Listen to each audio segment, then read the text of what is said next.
fadlan ka soo qayb gala banaanbaxa 18 Abriil 2019 maalinta berri oo Khamiis ah ka dhici doona magaalada Muqdisho si muwaadiniinta Soomaaliyeed ee reer Muqdisho ay u helaan nabadgelyo waarta xorriyad buuxda iyo matalaad. waxaan kugu baaqaynaa banaanbaxa inaad ka soo qayb gasho.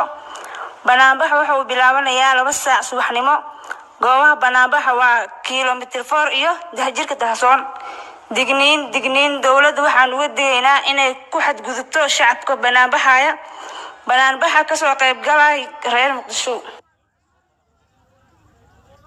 fadlan ka soo qayb gala banaanbaxa 18 Abriil 2019 maalinta berri oo Khamiis ah ka dhici doona magaalada Muqdisho si muwaadiniinta Soomaaliyeed ee reer Muqdisho ay u helaan nabadgelyo waarta xorriyad buuxda iyo matalaad. waxaan kugu baaqaynaa banaanbaxa inaad ka soo qayb gasho. banaanbaxa wuxuu bilaabanayaa 2 saac subaxnimo. goobaha banaanbaxa waa kiiloomitir 4 iyo Dahjirka Dahsoon.